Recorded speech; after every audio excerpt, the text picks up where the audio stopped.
Welcome to the channel everyone. आज हम लोग पढ़ने वाले हैं सेट्स के कुछ नए कॉन्सेप्ट्स को। अगर आप लोगों ने सेट्स के पुराने कॉन्सेप्ट्स को नहीं पढ़ा है और नहीं देखा है तो आप डायरेक्टली चैनल के प्लेलिस्ट में जाइए, सेट्स में जाइए, सेट्स 11th में, और वहां पे पूरे कॉन्सेप्ट को देख लीजिए, या ऊपर आई बटन आ रहा है बेटा, वहां पर भी जाकर देख सकते हैं। तो आज का जो हमारा पहला कॉन्सेप्ट है, आज देखते हैं वो क्या है बेटा। पहला कॉन्सेप्ट जो हमारा वो जो है यूनिवर्सल सेट। क्या है? Universal set. अब देखिए, यूनिवर्सल सेट का बेटा मतलब क्या होता है? यूनिवर्सल सेट का मतलब है वो बेसिक सेट, बहुत ध्यान समझिएगा, वो बेसिक सेट जिसके अंदर बहुत सारे सेट क्या हो जाए, कंप्रोमाइज हो जाए, उसके अंदर आ जाए, उसे हम बोलते हैं यूनिवर्सल सेट। जैसे मैं आपसे बोलूं, एक सेट है आपके पास ए, उस सेट में आपके पास एलिमेंट है 1 2 3। एक सेट बेटा है आपके पास है बी, उसमें एलिमेंट है 3 4। एक सेट है सी जिसमें एलिमेंट है आपके पास 7 और 5। ठीक बात है। तो अगर मैं आपसे बोलूं, एक आपके पास सेट है यू जिसमें एलिमेंट है 1 2 3 4 5 6 7 8। ठीक है, ये सेट है यू जिसमें 1 से लेके 8 तक के पूरे एलिमेंट है। तो बेटा इस सेट यू को हम लोग बोलेंगे यूनिवर्सल सेट फॉर एबीसी। इस सेट यू को हम लोग बोलेंगे कि ये यूनिवर्सल सेट है एबीसी के लिए, या मैं कहूं you is the basic set for ABC. मतलब जो भी यूनिवर्सल सेट होता है उसके सारे सेट क्या होते हैं? सबसेट होते हैं। मतलब देख रहे हैं, ए भी यू का सबसेट है, बी भी यू का सबसेट है, सी भी यू का सबसेट है, और जितने भी अलग अलग एलिमेंट्स हैं वो सारे के सारे एलिमेंट यूनिवर्सल सेट में बिलोंग करते हैं। तो इसीलिए बोलते हैं हम लोग universal set is the basic set and all the other sets are what the subset of the universal set. ठीक बात है। यूनिवर्सल को सेट को हम लोग रिप्रेजेंट करते हैं किससे? कैपिटल यू से। ठीक बात है। जैसे मैं आपसे बोलूं कि U क्या है? सेट ऑफ नेचुरल नंबर है। क्या है? Set of natural number. मतलब समझ रहे हैं कि मैंने एक सेट बोला, वो सेट किस चीज का है बेटा? नेचुरल नंबर का सेट है। और अगर मैं आपसे बोलूं कि एक सेट A है, set of even natural number, set of even natural number बेटा। और एक सेट और भी है, एक सेट है B set, set of odd natural number, set of odd natural number. तो अगर आपसे मैं बोलूं कि ए और बी दोनों सेट्स के लिए क्या है? यू बन जाएगा यूनिवर्सल सेट, क्योंकि यू के ही अंदर, सेट ऑफ नेचुरल नंबर के ही अंदर आपके इवन नंबर भी आने वाले हैं, ऑड नंबर भी आने वाले हैं। तो ऐसे सेट्स को हम लोग क्या बोलते हैं? Universal set. बेसिकली वो बेसिक सेट होता है जिस सेट से क्या होता है, पूरा का पूरा कॉन्सेप्ट आपका रहता है, उसके अंदर सारे एलिमेंट होते हैं। क्लियर बात है? कॉन्सेप्ट क्लियर है? आइए चलते हैं नेक्स्ट टॉपिक। दो सबसे इंपॉर्टेंट टॉपिक है पूरे चैप्टर का, that is what? The Venn diagram. क्या टॉपिक है आपका? Venn diagram. आइए ध्यानपूर्वक समझते हैं क्या है वेन डायग्राम। देखिए, when diagram is also like a diagram, जो आप जानते हो। जैसे आप डायग्राम समझ रहे हो, उसी डायग्राम को अगर हम आगे बढ़ा दें सेट्स को रिप्रेजेंट करने के लिए, तो उसे हम बोल देंगे वेन डायग्राम। तो आपको पता है, कॉन्सेप्ट समझिए इस बात को। Venn diagram is what? The diagram that's are used to, that are going to use to represent, किसको रिप्रेजेंट करेंगे? Sets and sets concept are known as what? The Venn diagram. जिस डायग्राम से आप लोग क्या सेट्स को represent कर रहे हो और आने वाले समय में और ऑपरेशंस को रिप्रेजेंट करोगे, उसी कॉन्सेप्ट को हम लोग अगर डायग्राम के थ्रू रिप्रेजेंट कर दे, उसे हम लोग बोलेंगे क्या? सेट्स में वेन डायग्राम। क्योंकि एक साइंटिस्ट है वेन, उन्होंने ये कॉन्सेप्ट को दिया था, उन्हीं के नाम पे क्या हो गया आपका? वेन डायग्राम का हो गया। अब देखिए, वेन डायग्राम में केवल दो कॉन्सेप्ट बेटा है। सबसे इंपॉर्टेंट कॉन्सेप्ट क्या है? एक कॉन्सेप्ट है बेटा सेट्स के लिए, और दूसरा है फॉर यूनिवर्सल सेट के लिए। मीन्स मैंने बोल तो दिया कि भैया क्या है ये, आपसे मैंने ये बोल तो दिया कि चलो भाई आप लोग यूनिवर्सल सेट जान रहे हो, और हम सेट्स को रिप्रेजेंट करने वाले हैं वेन डायग्राम के थ्रू। तो उन्होंने कॉन्सेप्ट दिया गया है सेट्स में वेन डायग्राम के थ्रू कि एक ही कॉन्सेप्ट है। कॉन्सेप्ट ये है कि आप सेट्स को रिप्रेजेंट करोगे सर्कल के थ्रू। क्या करने वाले हो? सेट्स को रिप्रेजेंट करोगे सर्कल के थ्रू। देखो, ऐसा सर्कल से रिप्रेजेंट करोगे तुम सेट्स को, और जो यूनिवर्सल सेट होगा वो रिप्रेजेंट होगा किससे? रेक्टेंगल से। ठीक बात है?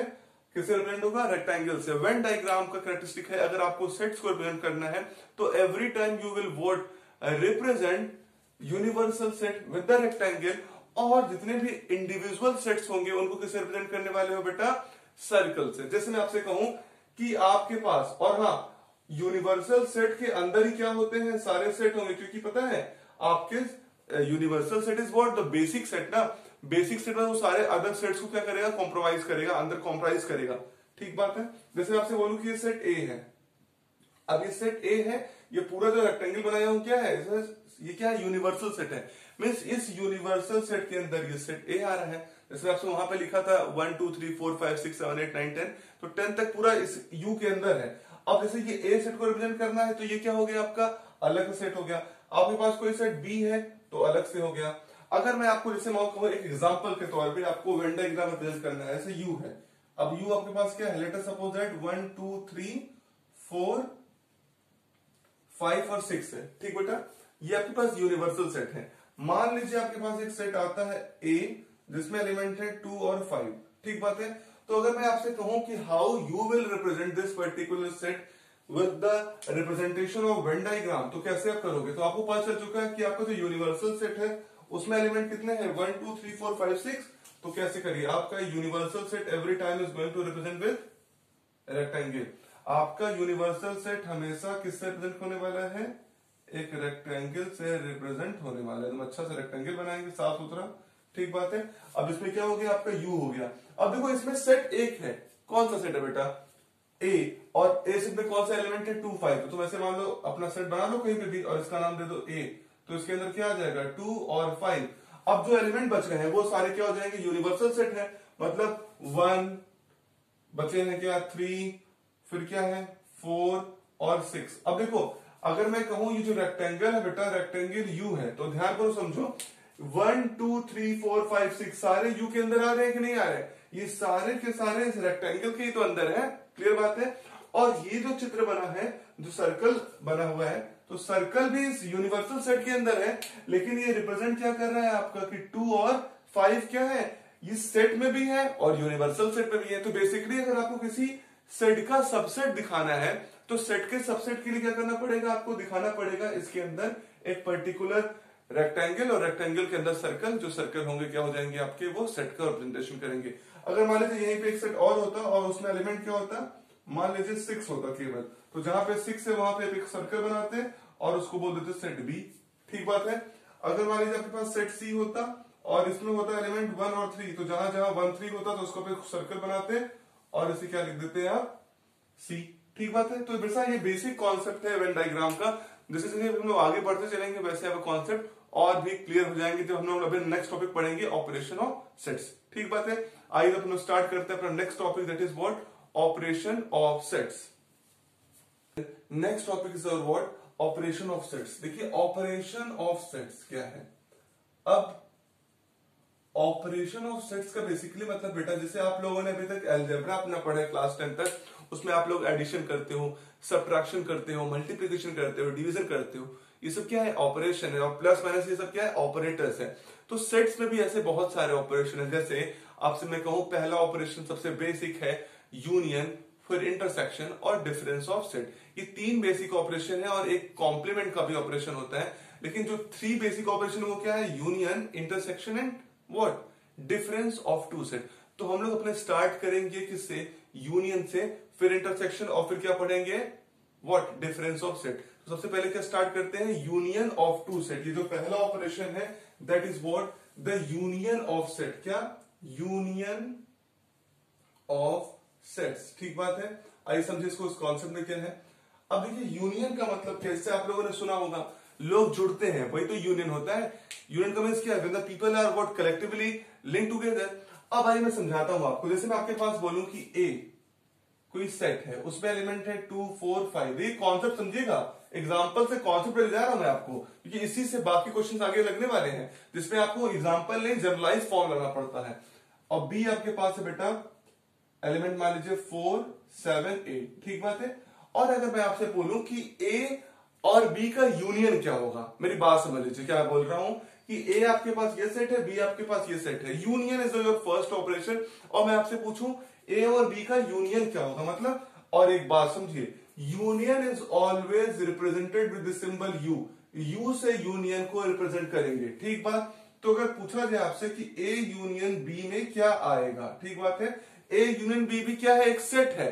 ठीक बात है, ए भी सेट है, बी भी सेट है, और A union B is also set of union, मतलब यूनियन का जो सेट होगा उसको ऐसे रिप्रेजेंट करेंगे, ए यूनियन बी।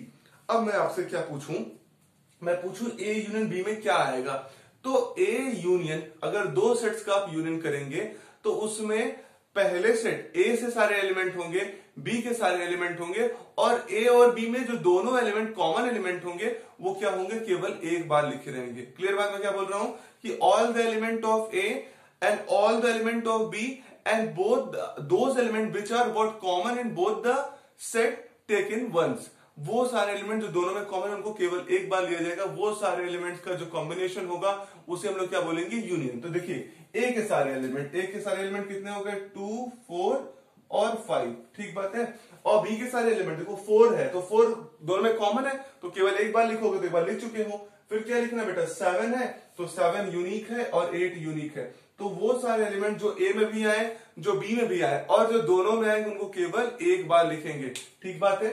तो यूनियन ऑफ सेट का रिप्रेजेंटेशन किससे कर लेंगे, यू से। और इसमें क्या होगा, तो अगर मैं लिखूं if we have two sets, कौन सा set, two sets A and B, then the union of two sets A and B will include either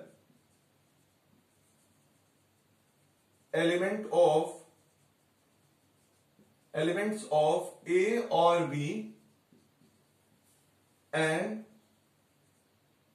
element which are common in both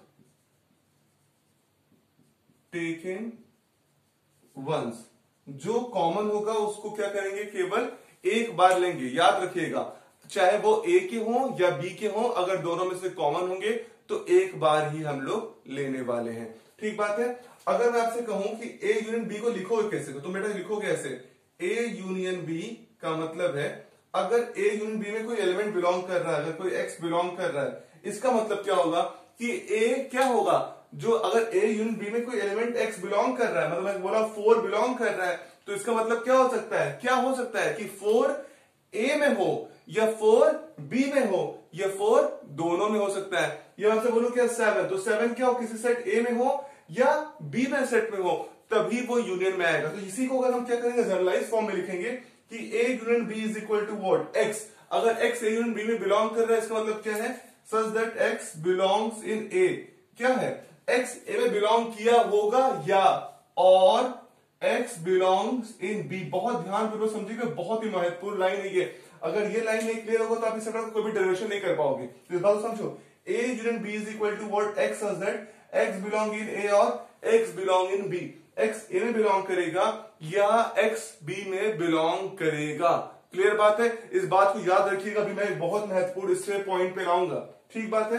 अब मैं समझू इस बात को कि कैसे हम लोग वेन डायग्राम से रिप्रेजेंट करते हैं यूनियन ऑफ टू सेट्स को। आई बात समझिए इस बात को कि how we represent union of two sets with the Venn diagram. और ये बात को याद रखिए कि ए यूनियन की जो प्रॉपर्टी मैंने बताया है अभी कि A union B is equal to what. अब देखिए, जैसे बोलो मेरे पास दो सेट है, ए और एक सेट है बी, ठीक बात है। हो सकता है कि ए और बी में कुछ एलिमेंट क्या हो, कॉमन हो। तो देखो, पहला तुम बनाओगे क्या बेटा, एक यूनिवर्सल सेट, ठीक। ये आपका जो रेक्टेंगल हो गया, ये हो गया आपका यूनिवर्सल सेट। अब इसमें दो सेट्स हैं, कौन सा, ए, तो एक बनाओ और एक सर्कल कर दो, ये ए सेट हो गया।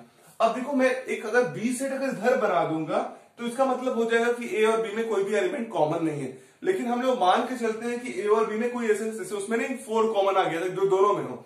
अगर कोई एलिमेंट कॉमन होगा तो ऐसे बन जाएगा, तो ये आपका बी सेट हो गया। और ये जो पूरा चित्र बन गया ना, ए और बी का पूरा सर्कुलर फॉर्म बेटा, ये क्या है आपका, ये रिप्रेजेंटेशन है ए यूनियन बी का। क्या रिप्रेजेंटेशन है, ए यूनियन बी का। मतलब जो आपने ये फिगर बनाया पूरा, और जो ये सैडेड रीजन है, this shaded region is what illustrating you what A union B. मतलब ये सारे सेट के वो एलिमेंट होंगे जो यूनियन में आएंगे। वो पता है, यूनियन में वही एलिमेंट आते हैं जो ए में हो या बी में हो, और जो दोनों में हो उनको क्या करेंगे, एक बार लेंगे। तो ये जो बीच का पोर्शन दिख रहा है आपको, अगर मैं ये दिखाना चाहूं, ये साफ कर दूं, और ये जो बच गया ब्लैंक पोर्शन, ये वो पोर्शन दिखा रहा है जो क्या है, जो दोनों में आ रहा है। जो क्या आ रहा है, दोनों में आ रहा है। तो इसे लेकिन अगर दोनों में आएगा तभी तो आपके यूनियन में आएगा, एक बार आपको क्या करना पड़ेगा, लेना तो पड़ेगा ही पड़ेगा। क्लियर बात है। आइए कुछ कॉन्सेप्ट समझ लेते हैं इसके रिलेटेड कि ए यूनियन बी के क्या क्या प्रॉपर्टीज हैं। हम लोग पढ़ते हैं बेटा प्रॉपर्टीज ऑफ व्हाट, यूनियन। आइए हम कुछ प्रॉपर्टी पढ़ते हैं यूनियन की। तो बेटा पहली प्रॉपर्टी क्या है, मान लीजिए आपके पास दो सेट है, एक सेट ए है और एक सेट बी है। अगर मुझे ये दोनों सेट्स का यूनियन करना है, ठीक बात है, तो अगर मैं पहले ए सेट को लूं और बाद में बी सेट को लूं और दोनों का मैं यूनियन कर दूं, तो ए यूनियन बी का जो रिजल्ट आएगा वो, अगर मैं पहले बी को लूं और बाद में ए को ले लूं, तो वो बी यूनियन ए के बराबर होगा। ठीक बात है। A union B is equal to what, B union A. और इसे हम लोग बोलते हैं कौन सा लॉ, कम्यूटेटिव लॉ। क्या बोलेंगे इसको, कम्यूटेटिव लॉ। जैसे मैं बोलूं आपके पास एक सेट है बेटा ए, और इस सेट में 1 2 एलिमेंट है, और बी सेट है उसमें एलिमेंट है 2 3। तो अगर मैं आपसे बोलूं ए यूनियन बी करो, मतलब पहले ए और यूनियन बी करोगे तो तुम्हें क्या मिलेगा, ए यूनियन बी में मिलेगा 1 2 और 3। ठीक बात है। मैं तुमसे कहूं बी यूनियन ए कर लो, ठीक, इसमें से इसमें कर लो, देखो क्या आएगा 2 3 1, यही तो आने वाला है। तो 2 3 1 को भी क्या लिखोगे, 1 2 3। तो देख रहे हो, चाहे ए यूनियन बी हो चाहे बी यूनियन, दोनों क्या होंगे, बराबर होंगे। हम किसी भी सेट को पहले लिखे, किसी भी सेट को बाद में लिखे, फर्क नहीं पड़ता है। तो ये जो प्रॉपर्टी से क्या बोलते हैं हम लोग, कम्यूटेटिव लॉ बोलते हैं। अब देखो एक सेट और मानो, हमारे पास 3 सेट है, ठीक बात है, और तुमने 3 सेट का यूनियन करना है, तो ए यूनियन कर लो बी यूनियन सी से। ठीक बात है। मतलब तुमने A union B union C किया, पहले एक सेट को रखा, 2 सेट का यूनियन किया और फिर उसको तीसरे से यूनियन कर दिया। तो अगर तुम इसका ऑर्डर चेंज भी कर दोगे, पहले दूसरे सेट का यूनियन कर लो और बाद में उसके साथ तीसरे को यूनियन करोगे, तो कोई फर्क नहीं पड़ता है। तुम किसी भी सेट को किसी के साथ भी क्या करोगे, यूनियन करने वाले हो, तीनों सेट में किसी भी ऑर्डर में, तुम्हें रिजल्ट यही मिलने वाला है। इसको हम लोग क्या बोलते हैं, एसोसिएटिव लॉ। क्या बोलेंगे इसको, एसोसिएटिव लॉ। अगर A union B union C is equal to A union B union C, मतलब 3 सेट्स को कोई भी ऑर्डर हो, आपका जो रिजल्ट आएगा यूनियन से, वो रिजल्ट क्या होने वाला है, सेम रिजल्ट होने वाला है। बेटा तीसरी प्रॉपर्टी क्या है आपकी, तीसरी प्रॉपर्टी है अगर आपके पास एक सेट है, मान लीजिए सेट ए है और एक सेट, फिर मैंने बोला कि आप ए का यूनियन कर लो ए के साथ। ठीक बात है। उसी सेट का उसी सेट से यूनियन करोगे तो क्या मिलेगा, 1 2 का 1 2 के साथ यूनियन क्या आएगा, 1 2 ही आएगा। तो किसी भी सेट के खुद के यूनियन जो होता है वो क्या होने वाला है, खुद के रिजल्ट के बराबर आएगा। मतलब अगर आप अपने ही सेट का अपने ही सेट से यूनियन कर लोगे तो रिजल्ट ए आएगा। इस को हम बोलते हैं इंडिपेंडेंट लॉ। क्या बोलेंगे, इंडिपेंडेंट लॉ। तो कुछ भी आप इसको बोल सकते हो, इसका प्रोनाउंसिएशन कुछ भी करोगे। तो अगर किसी सेट का खुद के सेट से यूनियन करोगे तो बेटा वही सेट मिलने वाला है। एक फोर्थ प्रॉपर्टी है, अगर आप ए यूनियन फाई कर रहे हो, कि यूनियन में फाई कर रहे हो, किसका, ए सेट में, कोई सेट में बोला 1 2, इसके साथ फाई का तुम यूनियन करोगे तो तुम्हें क्या मिलेगा, वही सेट तो मिलने वाला है जो सेट से तुमने क्या किया है, उसका यूनियन किया है। ऐसे बोला कि ए क्या है तुम्हारा 1 2 है और तुमने बेटा इसका यूनियन कर दिया किससे, फाई से, फाई नल सेट से। तो 1 2 का इससे यूनियन क्या रिजल्ट मिलेगा, तुम्हारा फाई मिलने वाला है। तो ए यूनियन फाई का रिजल्ट क्या हो जाएगा, ए। समझ पा रहे हो कि नहीं बात। अगर तुम्हारे पास सेट 1 2 है, उसमें तुमने नल सेट से यूनियन किया तो रिजल्ट तो वही आएगा, चाहे इसमें हो चाहे इसमें हो, ये दोनों में जो हो उसको एक बार लेंगे। तो 1 2 में दोनों में क्या आ गया, 1 2 आ गया और फाई आ गया। तो 1 2 ए यूनियन फाई का रिजल्ट क्या हो गया आपका, ए। लास्ट प्रॉपर्टी है ए का यूनियन कर ले, अगर हम लोग यू से कर ले, you means what, universal set से।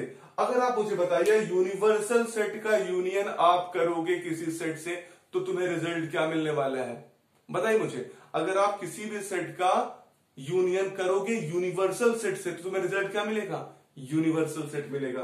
तो ये क्या हो जाएगा, यूनिवर्सल सेट। इसे हम लोग बोलते हैं लॉ ऑफ फाई, और इसको बोल सकते हैं law of universe, law of universal set लिख सकते हो, लॉ ऑफ यूनिवर्सल सेट। ठीक बात है। तो आपके पास ये 5 प्रॉपर्टीज है। पहली प्रॉपर्टी क्या, जिसको हम लोग बोलते हैं कम्यूटेटिव लॉ, कि ए यूनियन बी जो है वो बी यूनियन ए के बराबर है। सेकेंड इज एसोसिएटिव लॉ, जहां A union is equal to B union C, तीनों सेट्स का यूनियन क्या होगा, एक दूसरे के बराबर होगा। चौथा है इंडिपेंडेंट लॉ, जिसमें A union A is equal to A के बराबर है। पांचवा क्या है, ए यूनियन फाई जो है वो भी ए के बराबर है, किसी फाई के साथ यूनियन करोगे तो ए मिलेगा।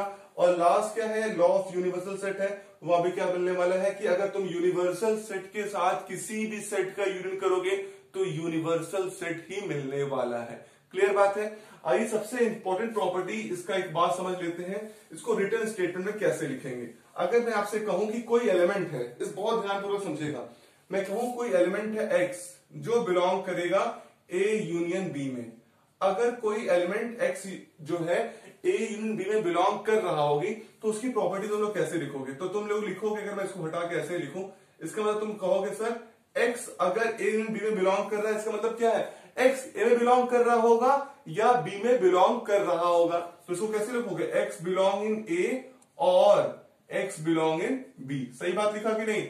अगर x बिलोंग कर रहा है A यूनियन B में, इसका मतलब क्या है कि x बिलोंग कर रहा है A में या x बिलोंग कर रहा है B में। ठीक बात है। लेकिन अगर मैं आपसे कहूं कि x नहीं बिलोंग कर रहा है यूनियन में, कैसे लिखोगे? अगर x नहीं बिलोंग कर रहा है A यूनियन B में, इसका क्या मतलब है, x does not belongs in A।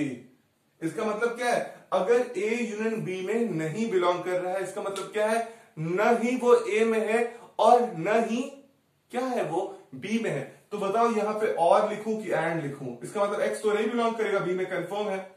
अब देखो, अगर मैं ये लिख दूं x does not belong in A union B, तो x does not belong in A। अगर मैं यहां पे और लिख दूंगा तो ये गलत हो जाएगा। क्यों? अगर मैंने यहां और लिखा, और का मतलब है ये इसमें नहीं बिलोंग कर रहा होगा या इसमें नहीं बिलोंग कर रहा होगा, तो किसी एक में बिलोंग कर रहा होगा। ऐसे मान लीजिए मैं और लिख दिया यहां पे, इसका मतलब क्या है, और मतलब क्या है कि x does not belong in A, ठीक, या x does not belong in B, मतलब किसी एक में तो बिलोंग कर रहा है। और आपको प्रॉपर्टी पता है, अगर किसी एक में बिलोंग करता है बेटा, तो उसका मतलब क्या है, वो यूनियन में आ जाएगा। तो यूनियन में नहीं आ रहा है, इसका मतलब ना ये A में बिलोंग कर रहा है ना B में बिलोंग कर रहा है, दोनों में नहीं बिलोंग कर रहा है। मतलब ये भी कंडीशन सही होनी चाहिए और ये भी कंडीशन सेटिस्फाई करनी चाहिए। अगर ये दोनों कंडीशन सेटिस्फाई करनी चाहिए तो इसका मतलब यहां और नहीं, यहां क्या आएगा, एंड आएगा। तो इस बात को बहुत ध्यानपूर्वक नोट डाउन कर लीजिए अपनी कॉपी में, बहुत इंपॉर्टेंट बात है। अगर x बिलोंग कर रहा है A यूनियन B में, तो x बिलोंग करेगा A में या x बिलोंग करेगा B में। लेकिन अगर x बिलोंग नहीं कर रहा है A यूनियन B में, इसका मतलब x नहीं बिलोंग करेगा A में और न ही बिलोंग, न ही मतलब ना इसमें बिलोंग करेगा और ना ही इसमें बिलोंग करेगा। और ये अगर यहां पे बिलोंग कर रहा है, मतलब चाहे इसमें बिलोंग करेगा चाहे इसमें बिलोंग करेगा। क्लियर बात है। तो ये कॉन्सेप्ट बहुत यूज होगा डिमॉर्गन्स लॉ में। ठीक बात है। आइए चलते हैं अपने नेक्स्ट टॉपिक की तरफ। Second operation was intersection of sets. Second operation क्या है बेटा आपका, intersection of set.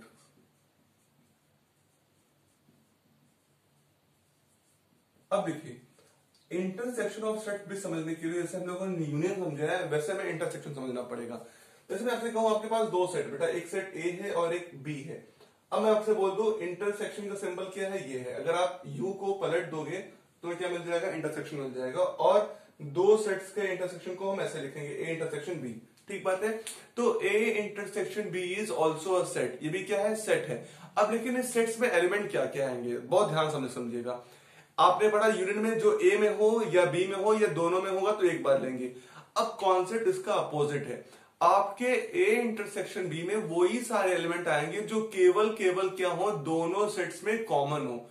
A intersection B only include those element which are common in both the set, जो दोनों ही सेट में कॉमन होंगे उनको ही हम लोग लेने वाले हैं ए इंटरसेक्शन बी में। किसमें, ए इंटरसेक्शन बी में उनको ही लेंगे जो दोनों में कॉमन होंगे। ठीक बात है। तो अगर मैं आपसे कहूं आपके पास एक सेट है ए और इस सेट में क्या आपने लिखा, 1 2 3 लिखा, और बी सेट आपके पास क्या है, केवल है 3 और 4 है और 5 है। तो अब से मैं पूछूं कि what is A intersection B, तो ए इंटरसेक्शन बी का मतलब है बेटा जो क्या है, दोनों ही सेट्स में कॉमन एलिमेंट आ रहे होंगे, जो दोनों में ही कॉमन है। तो कॉमन क्या है आपके पास, देखिए दोनों में 3 है, तो ए इंटरसेक्शन बी में कितना आ गया, 3 आ गया। क्लियर बात है। आइए इसको प्रॉपर डेफिनेशन के तौर पे लिखें। तो इसका मतलब क्या है, ए इंटरसेक्शन बी, अगर हमारे पास if we have two sets which what, two sets कौन कौन से, ए एंड बी, देन तब क्या होगा, then A intersection B include, तब क्या होगा, A intersection B includes those element which are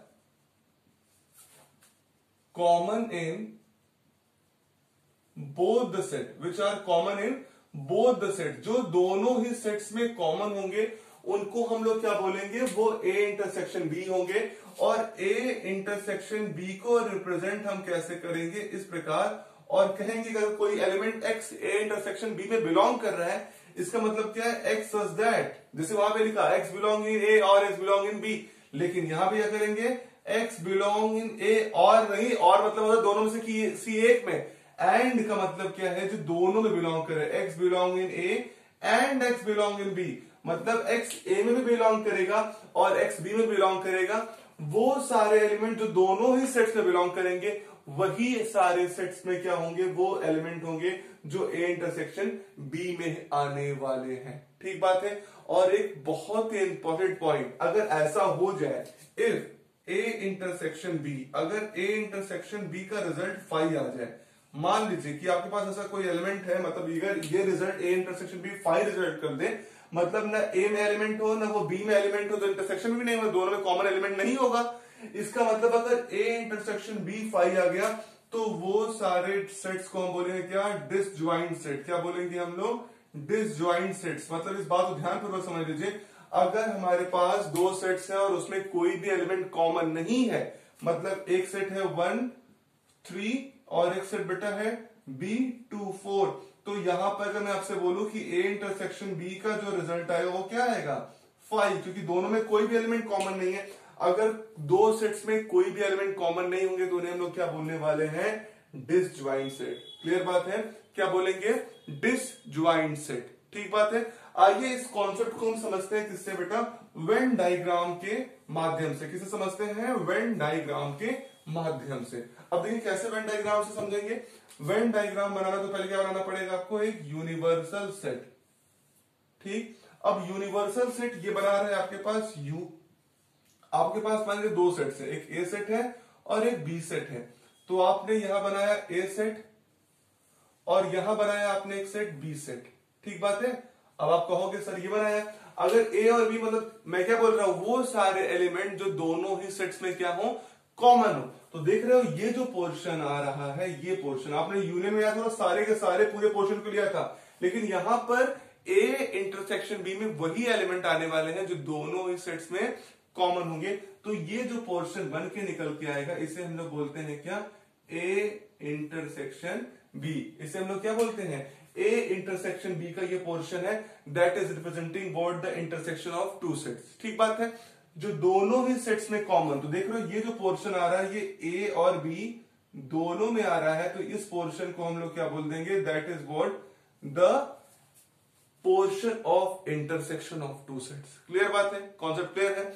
आइए समझते हैं, अगर हमारे पास ए और बी है और इनका इंटरसेक्शन 5, मतलब वो डिसजॉइंट सेट, कैसे बनाएंगे, बहुत ही आसान है। आप एक रेक्टेंगल बनाओ, यूनिवर्सल सेट हो गया, एक सेट ये बनाओ ए और एक सेट ये बनाओ बी, दोनों में कोई रिलेशन नहीं है, कोई संबंध नहीं है, इनका इंटरसेक्शन 5 है, तो ये सेट क्या है आपके, डिसजॉइंट सेट है। क्या है आपके, डिसजॉइंट सेट। क्लियर बात है आप लोगों को, कोई दिक्कत परेशानी नहीं है। आइए जैसे हम लोगों ने यूनियन की प्रॉपर्टी पढ़ी है, वैसे ही प्रॉपर्टी पढ़ लेते हैं आपके इंटरसेक्शन की प्रॉपर्टी। ठीक बात है। तो कुछ प्रॉपर्टीज दोनों की कॉमन है, बस एक एडिशनल प्रॉपर्टी आ जाएगी जो आपको जानना बहुत इंपॉर्टेंट होगा। तो आइए समझते हैं पहली प्रॉपर्टी क्या है आपकी। देखिए पहली प्रॉपर्टी अभी भी वही, तो पहली प्रॉपर्टी है ये है, अगर आपके पास दो सेट है ए और बी, तो ए इंटरसेक्शन बी, अगर आपके पास दो सेट है, आप एक का इंटरसेक्शन दूसरे से करोगे, तो चाहे आप पहले ए को लो चाहे पहले बी को लो, दोनों से कोई फर्क नहीं पड़ता, ए इंटरसेक्शन बी का वैल्यू बी इंटरसेक्शन ए के बराबर होगा। और इसे हम लोग क्या बोलेंगे, कम्यूटेटिव लॉ। क्या बोलने वाले हैं, कम्यूटेटिव लॉ। ये क्या बता रहा है, कम्यूटेटिव लॉ मतलब ए इंटरसेक्शन बी हो, बी इंटरसेक्शन ए हो, दोनों का रिजल्ट क्या आने वाला है, सेम रिजल्ट आने वाला है। दूसरी प्रॉपर्टी जो आप लोगों ने वहां पढ़ा था, एसोसिएटिव लॉ। एसोसिएटिव लॉ का मतलब क्या है, तीन सेट लो, किसी का यूनियन किसी के साथ करो, रिजल्ट हमेशा क्या आएगा, वही आएगा। तो इंटरसेक्शन अभी क्या है, वही रिजल्ट आने वाला है। मतलब आपके पास A intersection B intersection C का जो रिजल्ट होगा, वो बेटा A intersection B intersection C का रिजल्ट के बराबर होगा। और इसे हम लोग क्या बोलेंगे, एसोसिएटिव लॉ। एसोसिएटिव लॉ, जहां पर आप किसी भी प्रकार से तीन सेट्स को लोगे, वो रिजल्ट तुम्हें क्या देने वाला है, सेम रिजल्ट देने वाला है। क्लियर बात है। तीसरा जो लॉ है आप जानते हो कि अगर कोई सेट का खुद से इंटरसेक्शन लेंगे तो हमें क्या मिलेगा, A intersection A is equal to what, A. अगर कोई सेट आपके पास ए है 1 2 3, अब मैं आपसे बोलूं क्या, एक उसी सेट का उसी से इंटरसेक्शन लो, मतलब फिर 1 2 3 से लो, तो 1 2 3 और 1 2 3 में कॉमन क्या आ गया, ए इंटरसेक्शन भी क्या आ गया, ए आ जाएगा। वो कितना आ जाएगा 1 2 3 तो आ जाएगा। तो किसी सेट का खुद से इंटरसेक्शन क्या होगा, वही रिजल्ट देने वाला है जो आपको 1 2 3 का फॉर्म जो सेट है वही मिलने वाला है। मतलब ए इंटरसेक्शन ए की वैल्यू कितनी हो गई 5। इसी प्रकार अगर इसको हम लोग क्या बोलते हैं, इंडिपेंडेंट लॉ, ठीक है, कि किसी सेट का खुद से इंटरसेक्शन या यूनियन रिजल्ट वही क्या होगा जो खुद होगा। फिर आपका देखो ए इंटरसेक्शन 5, अगर आपके पास ए इंटरसेक्शन 5 है तो तुम्हें क्या मिलने वाला है, अगर ए का इंटरसेक्शन 5 से करोगे तो तुम्हें रिजल्ट क्या मिलेगा, तुम्हें मिलेगा यहां पर 5, वहां पे तुम्हें क्या मिला था ए। अगर दोनों सेट में कॉमन एलिमेंट क्या होगा, ए मतलब 1 2 3 और बी 5, तो दोनों में क्या कॉमन है 5, तो ए इंटरसेक्शन 5 का वैल्यू क्या हो गया 5 हो गया। अगर मैं पूछूं आपसे ए इंटरसेक्शन यूनिवर्सल सेट, मान लो ये फिफ्थ प्रॉपर्टी लिख देता हूं, ए का इंटरसेक्शन यूनिवर्सल सेट से, वहां पे याद हो आपको यू मिला था, अब मैं पूछूं ए सेट ए और यूनिवर्सल सेट में कॉमन क्या होगा, तो कॉमन तो यही होगा जो ए दोनों में आ रहा होगा, तो इंटरसेक्शन क्या हो गया आपका ए हो गया। लेकिन अगर यूनियन होता तो क्या हो जाता आपका यू हो जाता। Last property that is most important property, जिसे हम लोग बोलते हैं डिस्ट्रीब्यूटिव लॉ। तो डिस्ट्रीब्यूटिव लॉ क्या होता है इस बात को समझिएगा। अगर आपके पास कोई सेट है ए, 3 सेट है ए बी सी, अगर आप लोगों ने एक सेट लिया और उसका ए इंटरसेक्शन, लिख देता हूं पहले, A intersection B union C.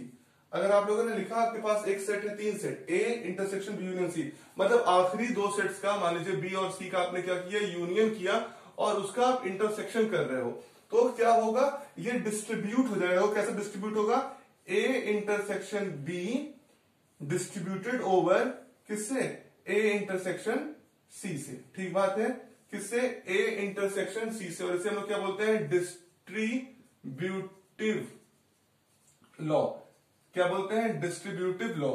Distributive law, distributive law का मतलब है डिस्ट्रीब्यूशन, बट जाना। तो देख रहे हो ये इंटरसेक्शन यूनियन में डिस्ट्रीब्यूट हो जा रहा है, मैं इसका डेरिवेशन कराऊंगा, मतलब इसका प्रूफ कराऊंगा आने वाले वीडियोस में। तो देख रहे हैं A intersection B union C क्या है, ये डिस्ट्रीब्यूट हो रहा है, ये आपका इंटरसेक्शन जो है वो डिस्ट्रीब्यूट हो रहा है आपका किस पे, यूनियन पे। देखो ए इंटरसेक्शन बी, ये यूनियन डिस्ट्रीब्यूट हुआ ए इंटरसेक्शन सी, तो दिस इज व्हाट वी से डिस्ट्रीब्यूटिव लॉ। तो ये सारे क्या है आपके प्रॉपर्टीज है, commutative, associative, important, what this is a law of phi, this is a law of universal set, and this is what the most important distributive law।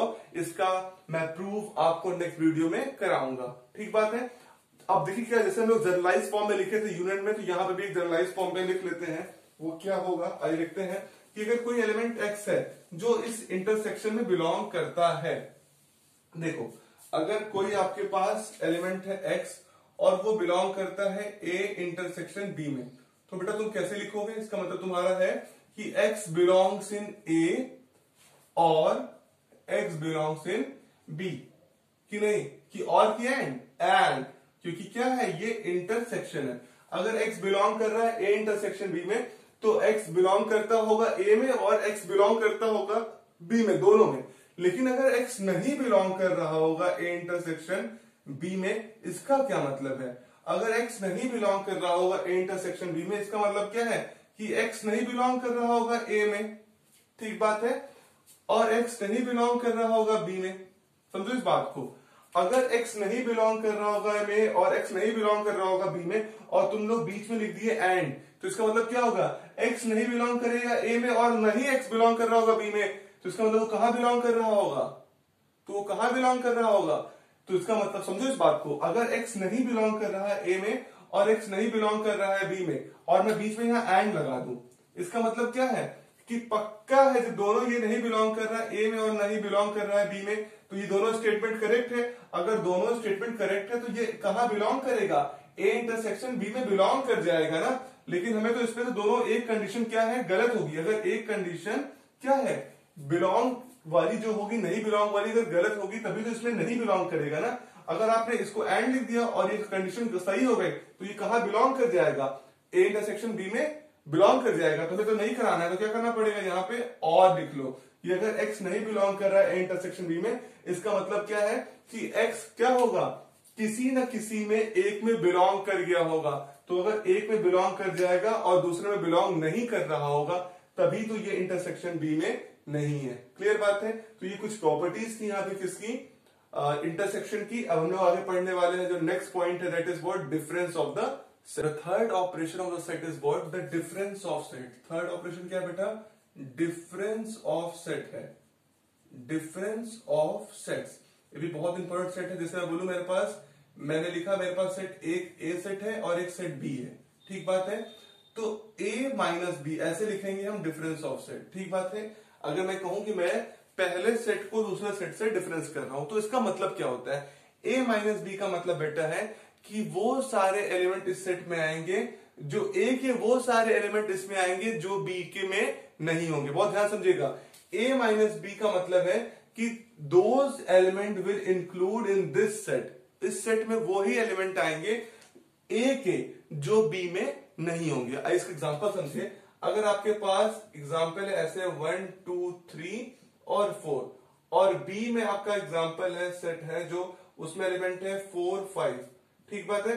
तो आपसे कहा जाए a माइनस बी का रिजल्ट क्या आएगा, a minus B का result का मतलब है बेटा कि वो a के सारे एलिमेंट जो b में ना हो। समझिए बात, समझ रहे हैं, a के वो सारे एलिमेंट जो b में ना हो। इसका मतलब नहीं कि आप a से b को सब्ट्रैक्ट कर दोगे ना। a minus B means what, this what the difference of two set means, in this set those element will include, वो एलिमेंट इंक्लूड करेंगे जो एक सेट में दूसरे सेट में ना हो। जैसे 1 2 3 4 में कौन b में नहीं है, तो देखो 4 है तो तुम्हारे इसमें a में कितने आ गए 1 2 3, तो तुम गलती से इसको 5 मत लिखना कि a माइनस बी में 1 2 3 और 5 भी लिख दो ना। a माइनस बी में क्या आ गया 1 2 3, इससे क्या मतलब b minus a। b minus a का मतलब क्या है कि वो सारे एलिमेंट इसमें आएंगे b के जो a में नहीं होंगे। तो देखो b के कौन सारे एलिमेंट जो a में नहीं है, तो 4 और 5 b के एलिमेंट है, और a में कौन नहीं है, 4 है, a में 4 है, 5 नहीं है, तो 5 आप लिख दोगे। b माइनस a का वैल्यू 5 हो गया और a माइनस b का वैल्यू 1 2 3 आया। देख रहे हो, a minus b minus a में बराबर नहीं है। तो सेट्स में दो सेट्स का डिफरेंस हमेशा इक्वल नहीं आता। a minus B not equal to B minus A, मतलब कम्यूटेटिव रिलेशन डिफरेंस में तो नहीं है। अगर इसको लिखेंगे स्टेटमेंट के तौर पे तो क्या लिखेंगे, if we have two set A and B, if we have two sets what, if we have two sets A and B, then a minus b include those element, कहा, those element of a which are not in